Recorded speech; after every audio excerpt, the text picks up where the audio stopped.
Alhamdulillah wa salatu wa salam ala Rasulillah. Amma ba'd. Alhamdulillah, last week we were mentioning about the previous verses. Iyyaka na'budu wa iyyaka nasta'in. That we talked about what a person who realizes and he understands the first three verses of Surah Al-Fatiha, that then he automatically comes and comes and surrenders himself into the slavery of Allah subhanahu wa ta'ala. And he says to this conclusion, Iyyaka na'bud. And once a person who has made this commitment, such a big commitment to surrender himself, and he comes into the slavery of Allah subhanahu wa ta'ala, and he acknowledges Allah subhanahu wa ta'ala as his master, then he is in need of help. And this cannot be done alone. This is why he asks, he asks for help from Allah subhanahu wa ta'ala. So another point I wanted to mention here, normally when a person you ask for assistance or you ask for help, help is always specific. Example, your person is moving luggage or he's moving some belongings and he gets a bit tired and he asks for assistance, then he's asking for a particular specific type of help. He wants someone to help him, assist him in this particular duty. But here we are asking Allah subhanahu wa ta'ala for help. Now, when a person, an example of this is when a person is just completely lost and he doesn't know what is happening, then at this time he just shouts out, he cries for help. So similarly, we have so many needs and we have so many things to ask that we are lost. This is why we ask Allah subhanahu wa ta'ala. We just asked like that person who is lost and he just asked for Allah subhanahu wa ta'ala for help.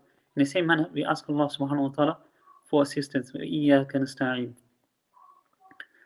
Then after this, we have committed this to ourselves. So again, like mentioning before, we acknowledge Allah subhanahu wa ta'ala to be our Rabb, and we establish this relationship with Allah subhanahu wa ta'ala. Allah subhanahu wa ta'ala is our master, and a master, we are the property of Allah subhanahu wa ta'ala. So Allah is the master and we are the slave, and we have made this commitment and we have come and surrendered ourselves to Allah subhanahu wa ta'ala. And now the slave will only be there when the master gives instructions. You can only have a slave and a master when the master gives instructions to his slave. And because we have accepted this and we have accepted ourselves as slaves, so we are, in other words, we are saying, oh Allah, we are ready to do whatever you desire. So this is why we ask Allah subhanahu wa ta'ala for guidance. Ihdina. Now here, for guidance, many different words could have been used. Another word in Arabic is ar-rushd.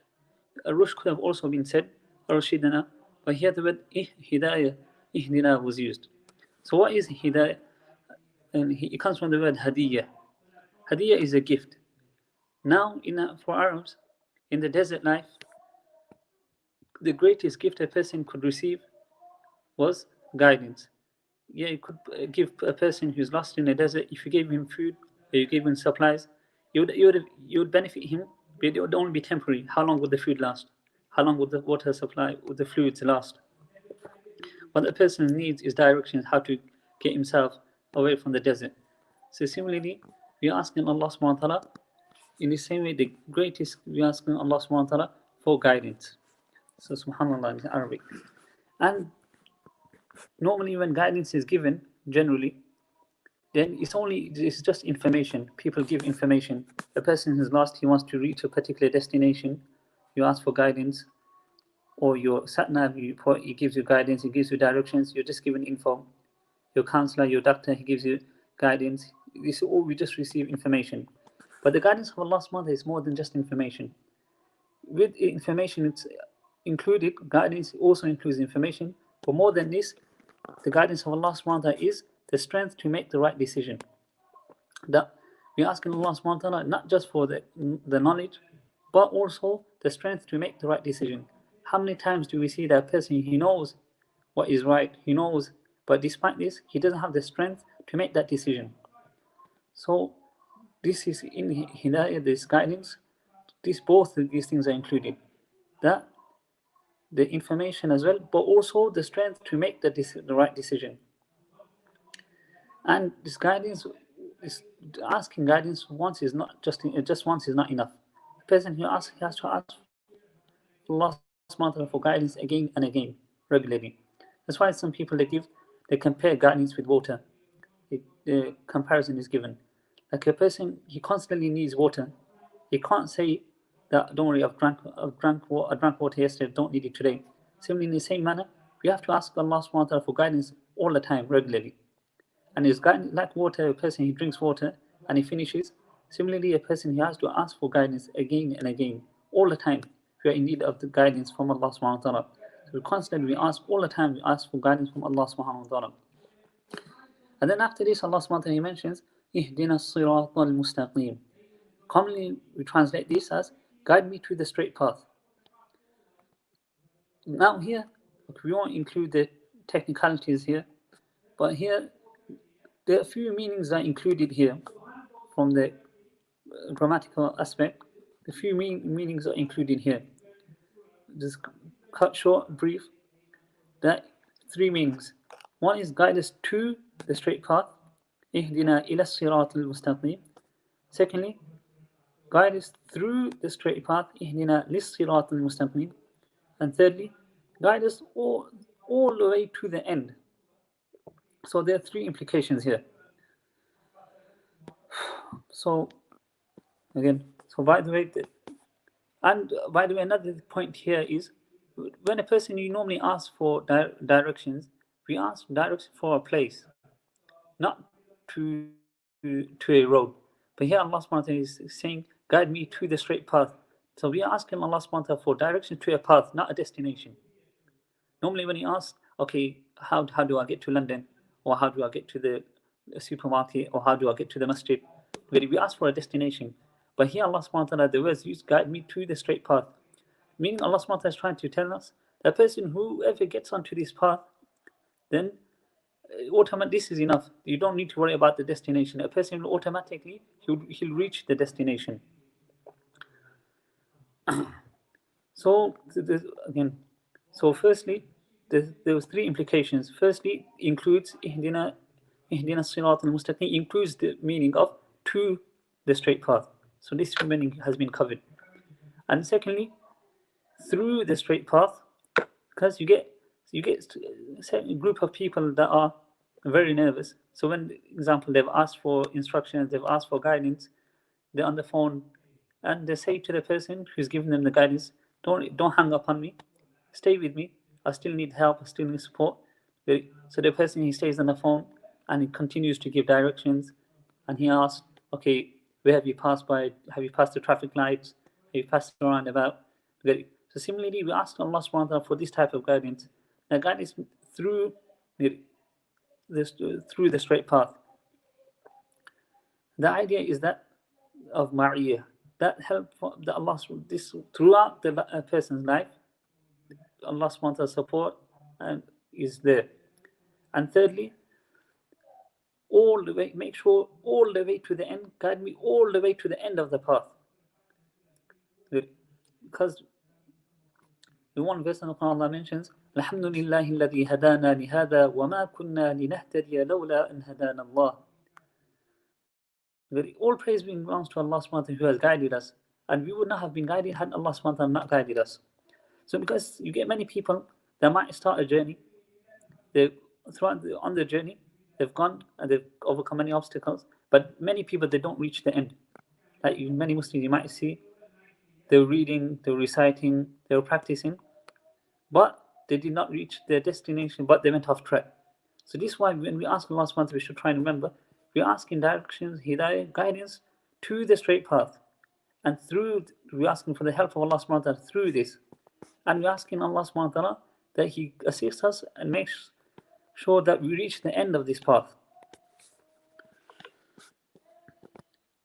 And then after this, Allah subhanahu wa ta'ala, He mentions as-sirat al-mustaqim.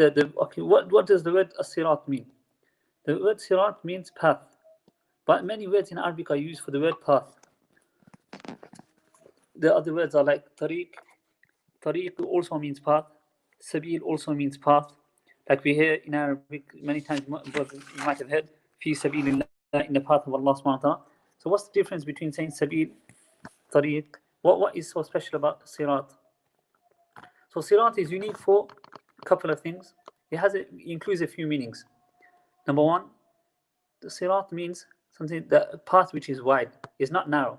So a path which is wide, what does that mean? It means few people can travel, more than one person, multiple people can travel on this path.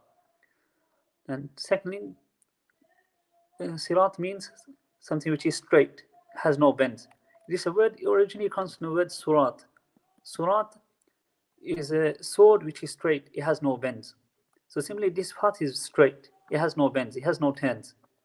And thirdly, includes the meaning of dangerous, meaning a long path, a long implying dangerous. Because when the road is very long, then there's a fear that imagine a person can run out of supplies, and hence the journey could become dangerous. So this is what sirat means. It includes these three meanings: the path which is road which is wide, is straight, long, dangerous. Okay, so here, this is what sirat meant. This is the meanings that sirat includes. But then after this, Allah subhanahu wa ta'ala mentions mustaqim. Mustaqim means straight as well. So what's the difference between sirat also already included the meaning of being straight.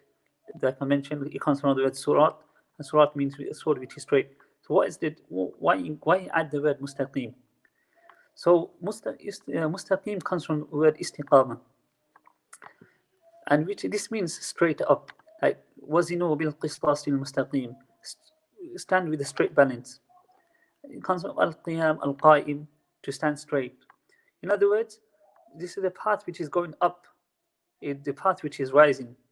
That hence meaning a person, we ask, a person, this is talking about a person who is rising towards Allah subhanahu wa ta'ala. He's going up towards Allah subhanahu wa ta'ala, leaving the love of the worldly things behind, and he's getting closer to the nearness of Allah subhanahu wa ta'ala. But now, again, in mustaqim, so we have the meaning of a person who is rising. But we have to include a few things to be mentioned here. When a person is rising, is he in more danger or less danger? The higher a person goes, the harder he falls. We hear this saying. So with a person, he's in more danger. A person who's only climbed a couple of stairs, then if he falls, it's not a big deal. But if he climbed a couple of flights of stairs, now if he falls now, it will be very dangerous. So the more progress a person makes, the more danger he's in. The more higher a person rises, the more dangerous position he's in. That's why he has to be even more careful. He has to be even more concerned. That's why you see the people that worship Allah subhanahu wa ta'ala, very close to Allah subhanahu wa ta'ala. Sometimes you get people asking them that you read so much, and what's the point of reading so much? Because they understand they are in more danger. This is why they have to be even more cautious, they have to be even more careful. And this also teaches us as well that there is no guarantee. Allah teaches us there is no guarantee until a person reaches the end. There is no guarantee for anyone. So we ask the person has to constantly make effort. Another thing about rising up is the imagery that Allah subhanahu wa ta'ala explains.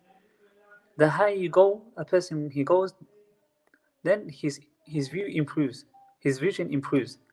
The higher a person is, he can see things that couldn't be seen before. So a person, the higher he rises, the more he understands through the verses of the Quran, then he'll begin to see things that which he couldn't see before. He'll begin to understand things that he could not understand before. So this is what Allah subhanahu wa ta'ala, all these meanings are included in the word as-sirat al-mustaqim. So this is the type of guidance we are asking for. Ihdina as-sirat al-mustaqim, that guide us to the straight path, through the straight path, that the assistance of Allah subhanahu wa ta'ala be there with us throughout this journey, and make sure reach the end of this journey.